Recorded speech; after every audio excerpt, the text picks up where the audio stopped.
खुलुमबाय स्टुडिअ दं आं राकेश रामसियारि बे समाव इउपिपिएल राजखान्थि हान्जानि गाहाय नेहाथारि बिथां राजु नार्जारिया गोख्रों बेप्रचार बिबुंथि होदों। बिथाङा बे समाव रोखा बाथ्राखौ बुंदों। उफ्रा बिसायख'थि जानो थांगासिनो दं सिडली विधान सभायाव आरो बे सिडली विधान सभायाव बिपिएफ राजखान्थि हान्जाया लोरबां जाबाय बायग्लिजोब्बाय होननानै बाथ्रा बुंदों बिथां राजु नार्जारिया। बिथाङा बे समाव गोख्रों बाथ्राखौ बुंनायखौ नुनो मोनदों। बे समाव इउपिपिएल राजखान्थि हान्जाजों रावबो टक्कर खालामनो हानाय बा बिथांमोनजों जुजिनो हानाय रावबो गोहो गैया होननानै बाथ्रा बुंदों राजु नार्जारिया। जोंनि हान्जायाबो गोख्रोङै हाबा मावगासिनो दं, जायनि थाखाय सिडली समस्तियावहाय जोंनि बेरेखा हान्जानि मावथिफोरा दासिमाव लोरबां जाजोब्बाय, फानबान जाजोब्बाय। गोबां दैदेनगिरिफ्रा जोंनि हान्जायाव जइन जाबाय। गतिके बेवहाय जोंनि बेरेखा हान्जाफ्रा जोंजों टक्कर मारिगोन हागोन होननानै जों साना, जिहेतु बिथांमोननि दैदेनगिरिफ्रा लासैनो गोसो बायजोब्बाय आरो बांसिनानो बे लाइमोनफोरानो जा बा गागि दैदेनगिरिफ्रानो जा जोंनि इउपिपिएलआव बिथांमोना जइन जाबाय। जइन जानाय लोगो लोगो बेरेखा हान्जाफ्रा लोरबां जानाय लोगो लोगो बिथांमोना नैबे बाइ इलेक्सनखौहाय गोख्रोङै गेलेनो हानाय नङा। बिथाङा गोख्रों बाथ्राजों बुंदों राजु नार्जारिया। बे समाव सिडली विधान सभायावनो सानै एमपि आरो लकसभानि सासे एमपि दं, थामहिनबा एमपि सानै दङ आरो गुबुन फारसेजों बे सिडली विधान सभानि सिङावनो सासे एमसिएलए आरो सासे इएम दङ होननानै बाथ्रा बुंदों आरो गोख्रों दैदेनगिरिफोर दङ जाय बिथांमोना बे समाव बिटिआरनि थामहिनबा सिडली ओनसोलनि जौगाथायनि थाखाय खामानि मावबाय दङ। गुबुन गुबुन बिथांखिफोर बिटिआर सोरखारा होनाय जे बिथांखिफोर बे बिथांखिफोरनि सायाव बे समाव जौगालुनि थाखाय खामानि मावगासिनो दं इउपिपिएल सोरखारा। इउपिपिएल राजखान्थि हान्जाया बे समाव खामानि मावबाय दं जायनि थाखायनो बे समाव रायजो राजाफोरा इउपिपिएल दङ आरो फैबाय थानाय उफ्रा जे बिसायख'थि जानो गोनां बे जानो गोनाङाव देरहागोना रोखा होनानै बाथ्रा बुंदों बिथां राजु नार्जारिया। आरो बेनि अनगायैबो बिथां राजु नार्जारिया आरोबाव गोख्रों बाथ्रा बुंनायखौ नुनो मोनदों फैबाय थानाय समाव थामहिनबा 2025आव जानो गोनां जे बिटिसिनि बिसायख'थि बे बिसायख'थियावबो एनडिएआनो देरहागोन थामहिनबा इउपिपिएलआनो सरकार दागोन होननानै बाथ्रा बुंनायखौ नुनो मोनदों बिथां राजु नार्जारिया। मानोना आसामनि जारिमिनखौ जुदि नोजोर होयोब्ला बिथां राजु नार्जारिया बुंथिदों जे आसामनि जारिमिनखौ जुदि नोजोर होयोब्ला जे नुनो मोनगोन जे आसामनि तरुण गगैयाबो बा बिथांनि दैदेननाय कंग्रेस सरकाराबो 15 बोसोर सरकार सालायदोंमोन आरो गुबुन फारसेजों बिटिसिआवबो हाग्रामा महिलारिनि दैदेननायाव 15 बोसोर सरकार सालायदोंमोन। अब्ला मोनसे ट्रेन्डआ दङ। दा बे हिसाबाव जे बे फैबाय थानाय समाव आसामावबो बिजेपिआ थामहिनबा एनडिए एलायन्सआ सरकार खालामनाया थि खेबनि थाखाय सरकार सालायबाय आरो फैबाय थानाय थामहिनबा थामथि खेबनि थाखाय थामहिनबा 15 बोसोरनि थाखाय बिथांमोना सरकार सालायगोन आरो गुबुन फारसेजों बिटिसिआवबो इउपिपिएलआ खनथाम टार्म्सनि थामहिनबा 15 बोसोर सरकार सालायगोन होननानै बाथ्रा बुंदों आरो बेवहाय गोनो गोथो गैया होननानै बाथ्रा बुंथिदों बिथां राजु नार्जारिया। खुनु माबा गैया, जों बावैसो गोदान दिल्लीयाव दंहैयोमोन। गोदान दिल्लीनि भारतीय जनता पार्टीनि सेन्ट्रेल लिडारशिपजों जों सावरायदों। बिथांमोना गावसोरनो बुंदों जे बे एलायन्सआ 2025 मायथाइयाव थागोन इउपिपिएल आरो बिजेपिनि। जोंनि स्टेटनि लिडारशिपआ बुंदों जे बे इउपिपिएलनि आरो बिजेपिनि गेजेराव जे एलायन्स बेयो थागोन होननानै। जोङो 2025 मायथाइनि जे बिटिआरनि इलेक्सन जानो थांगासिनो दं बेखौ जोङो गोख्रोङै बाहागो लागोन आरो जोङो फिन खनसेबाव सरकार दागोन बिटिआरआव। बेवहाय खुनु सन्देह गैया, बाव खुनु डाउट जानांगौ बाथ्रा गैया। 2025 मायथाइयाव जे इउपिपिएलजों दैदेनजानाय जोंहा एनडिएनि मोनसे सरकार जागोन, बेवहाय खुनु मोनसे सन्देहनि बाथ्रा गैला आरो बियो क्लियार। आरो नोंथांमोना ओरैनोबाबो मिथियो दा आसामाव मोनसे पेटार्न सोलिबाय थादों। जेरैहाय जोंहा सिगाङाव तरुण गगैनि सरकार दङमोन, बियो कंग्रेसनि सरकारा खनथाम टेन्युरनि थाखाय थादोंमोन। दा बिजेपिनि जे बिजेपि लेड एनडिए सरकार आसाम सरकार बियो सेकेन्ड टार्माव दङ, बेबो थार्ड टार्मसिम थागोन।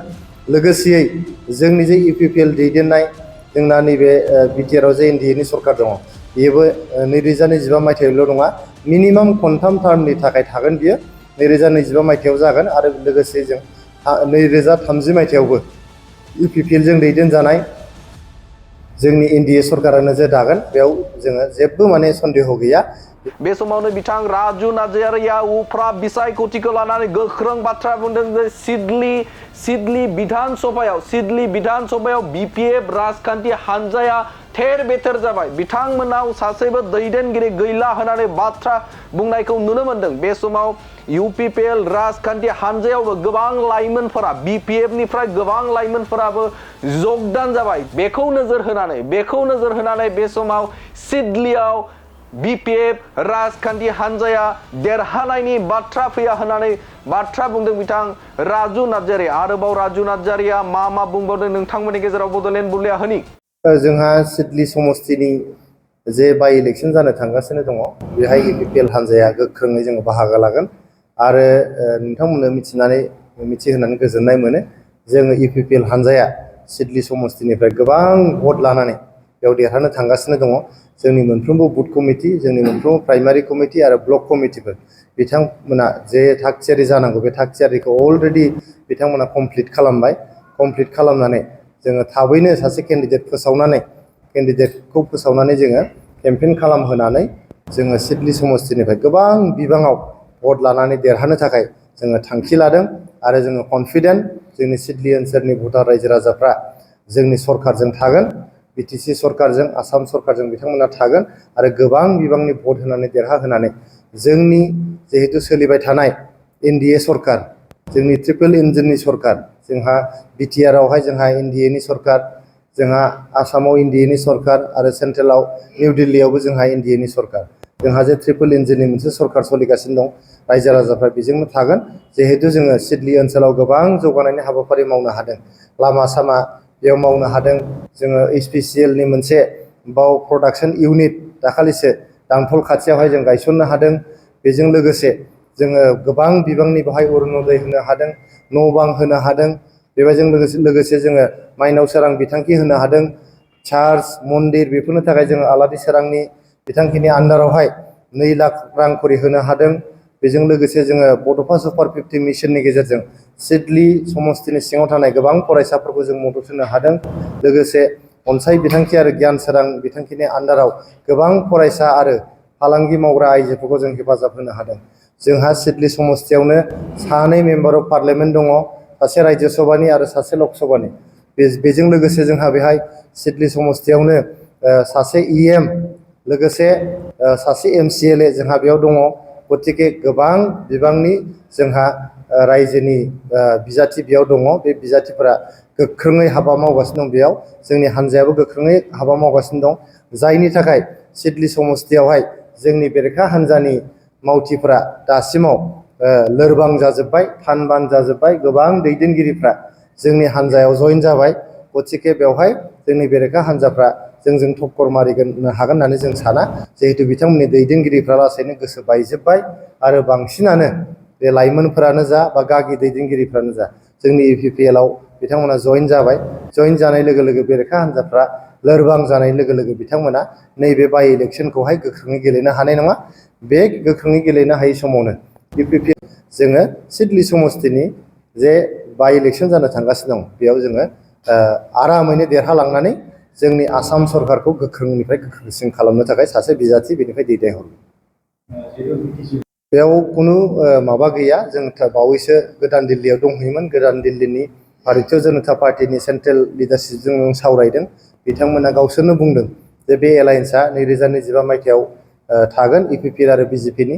जोंनि स्टेटनि लिडारशिपआ बुंदों जे बे इउपिपिएलनि आरो बिजेपिनि गेजेराव जे एलायेन्स बेयो थागोन होननानै। जोङो 2025 मायथाइनि जे बिटिआरनि इलेक्सन जानो थांगासिनो दं बेखौ जोङो गोख्रोङै बाहागो लागोन आरो जोङो फिन खनसेबाव सरकार दागोन बिटिआरआव। बेवहाय खुनु माने सन्देह गैया, बाव खुनु माने डाउट जानांगौ बाथ्रा गैया। 2025 मायथाइयाव जे इउपिपिएलजों दैदेनजानाय जोंहा एनडिएनि मोनसे सरकार जागोन, बेवहाय खुनु मोनसे सन्देहनि बाथ्रा गैला आरो बियो क्लियार। आरो नोंथांमोना ओरैनोबाबो मिथियो दा आसामाव मोनसे पेटार्न सोलिबाय थादों। जेरैहाय जोंहा सिगाङाव तरुण गगैनि सरकार दङमोन, बियो कंग्रेसनि सरकारा 3 टेन्युरनि थाखाय थादोंमोन। दा बिजेपिनि जे एनडिए बिजेपि लेड एनडिए सरकार आसाम सरकार बियो 2nd टार्माव दङ, बेबो 3rd टार्मसिम थागोन।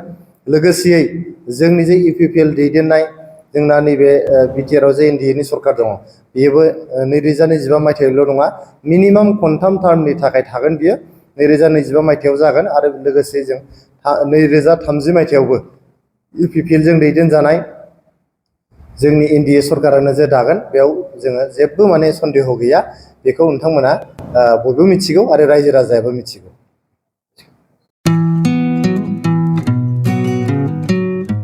मोनसे फोसावथाय नोंथांमोननि थाखाय मोनसे गोजोनथाव खौरां लानानै फैदों। चिरां जिल्लानि सिङाव थानाय काजलगावनि सिफुं हटेलखौ गुवाहाटी नोगोरनि साखाथियाव थानाय सानसारियाव गोदानै मोनसे सिफुं हटेल ब्रान्च खुलिनाया नोंथांमोननि थाखाय गोजोनथाव खौरां लानानै फैदों।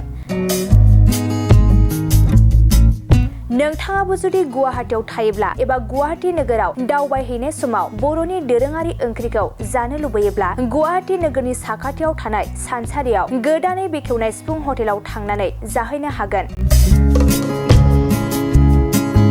बे सिफुं हटेलाव नोंथाङा बाङाय बेसेनावनो बर'नि गोबां गुबुन गुबुन दोरोङारि जाग्रा ओंख्रिफोरखौ मोननो हागोन। अनला दाउ, सबाय दाउ, अमाजों नारजि, मैथा अमा, ना बाथोन, थारुन ना, थारुन अमा आरो गोबां बायदि बायदि बर'नि ओंख्रिखौ बे बर'नि सिफुं हटेलाव मोननाय जायो।